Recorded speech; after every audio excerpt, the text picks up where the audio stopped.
In August 2024, a car chase on the Delhi-Agra highway went viral on national media. पिछले कुछ दिनों से social media पर 23 अगस्त की देर रात का एक वीडियो वायरल है फरीदाबाद के दिल्ली आगरा हाईवे का। The chase was between a red duster and a swift. For over an hour, the white swift chased the red duster across 30 kilometers, covering 2 districts of Haryana, finally blocking it at the Bagola flyover. Kaushik, who was driving the Swift, got out and started open firing at Duster. One bullet hit 19-year-old Aryan Mishra's shoulder, who lost his life minutes after reaching the hospital. This incident is not a gang war or any rivalry, but allegedly shot dead by a group of cow vigilantes who chased him, thinking he was a cattle smuggler. It has now become common on Haryana state highways to be patrolled by Rakshaks. They help police catch cow smugglers and often beat the smugglers. These self-proclaimed attack men in villages, forcefully take them in cars to trash them and post videos on social media. A new type of Rakshak social media influencers becoming viral with such videos and influencing the youth. Besides, the state government passed laws that increased funding to Goshalas in the state, whose budget is being used to maintain Rakshaks. Many Rakshaks entered into politics during the 2024 elections, while in some constituencies, cow politics became the center. So, why Rakshaks are out of control in Haryana? First recorded cow protection movement in the country was started by Arya Samaj founder in 1880. He published Kokar Nandi, a pamphlet that raised concerns about cow slaughter and highlighted the cow's economic values in milk production and agricultural labor. Then in 1882, he founded the Gaurakshini Sabha, a cow protection society in Punjab. His followers started setting up these sabhas across north and central India. Images such as cow being slaughtered by butchers and various Hindu deities depicted as part of cow's body started being used alongside pamphlets. Hindu sentiment for protecting cows grew among the people. Some clashes between Hindus and Muslims started to occur, which led to a major communal riot in 1896, in which more than 100 people lost their lives. The movement gained momentum in the early 1900s, leading to an increase in communal tensions and frequent riots. During this time, Mahatma Gandhi wrote, "Let Hindus beware." On the movement, he said, "To attempt cow protection by violence is to reduce Hinduism to Satanism." Later, violence reduced, but the movement didn't stop spreading in North Indian states, especially in Haryana, through sabhas. After independence, the sentiment around cow protection continued to grow and became deeply ingrained in society. In the 2000s, the movement took a violent turn that never been seen before. In the 2014 Haryana elections, the BJP promised to bring a strict law against cow slaughter. After winning the elections, they passed Gauvansh Sanrakshan and Gau Samvardhan Bill. This bill banned cow slaughter and the sale of beef. Anyone caught breaking the law can be jailed for 3 to 10 years. कोई भी व्यक्ति प्रदेश में अगर गोकशी करता है तो उसको कम से कम 3 साल की सजा और 30,000 रुपए का जुर्माना न्यूनतम होगा, उससे कम हो ही नहीं सकता, और अधिकतम उसको 10 साल की सजा और 1 लाख तक का जुर्माना होगा. The government took other steps like building goshalas and starting a cattle insurance scheme to promote cow protection. But the bill led to a new type of violence in the state, unlike anything seen before. Some people, acting in the name of cow protection and known as Gaurakshaks, began accusing Muslims of cow slaughter and trafficking, leading to clashes with them. Men from various Hindu organizations became active Gaurakshaks and started taking law into their own hands. One such place was Haryana's backward district, Nuh.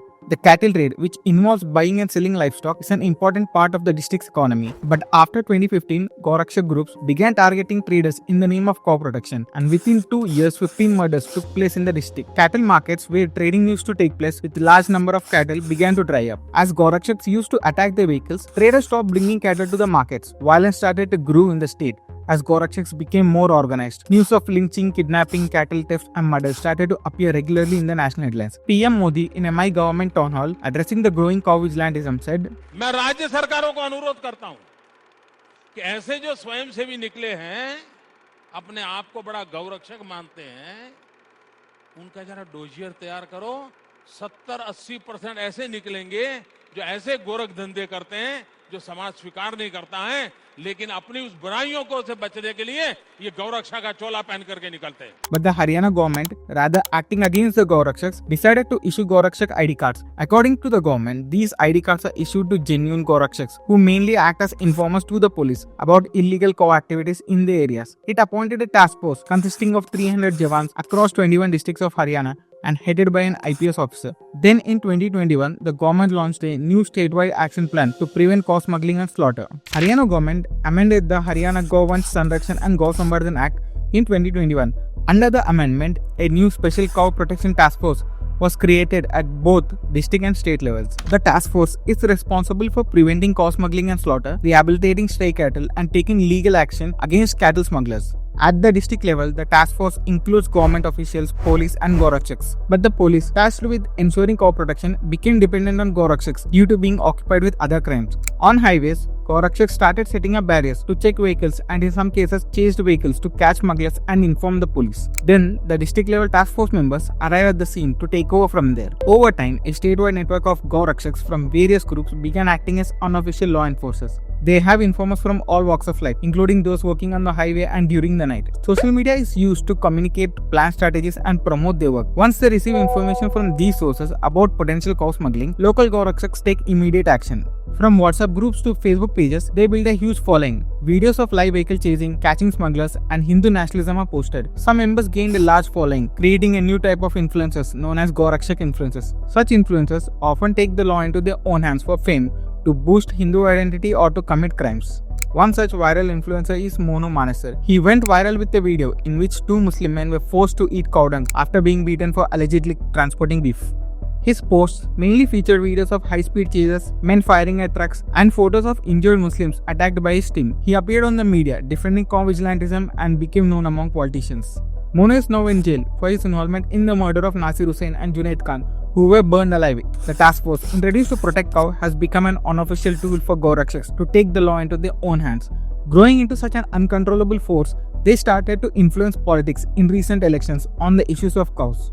Over the years, some Gorakshaks gained a large following in their areas and used their support to build political power. They are village chiefs, town council members or local legislators. Their ideology is more hardcore than that of BJP and it proved effective in mobilizing large groups on the ground. Some supported the BJP and rallied behind it during the 2024 state elections, but many questioned the party's commitment to cow protection. Many cow protection groups are unhappy as the Haryana government didn't hold its promise to provide ambulances for injured cattle and vehicles for night patrols. They want the government to take care of stray cattle and provide shelter to them. Though the government brought laws to ban cow slaughter, these groups claim that they are ineffective and slaughter happens every day. Some are unhappy due to police filing cases on them and the government not doing much to stop it. So the groups decided not to announce complete support to the party like it did in 2019. They supported candidates from all parties based on their support to these groups. In Gurgaon, Sonipat and Palwal seats, they went with the Congress candidate. In Balalgarh and Rohtak with BJP and in Badshapur with an independent candidate. In some constituencies with good local following, they try to lobby for tickets to the candidates they favor. They try to run as independent in some constituencies. One among them is Faridabad, where the rift between BJP and cow groups made news. Bittu Bajrangi, founder and national president of the Goraksha Bajrang Force and an accused in the new communal violence, filed his nomination as an independent candidate from Faridabad, but later attended UP CM Adityanath's BJP rally in the constituency and announced his support for BJP candidate. As the groups are now ready to support any party and have a huge ground network, even politicians feel threatened.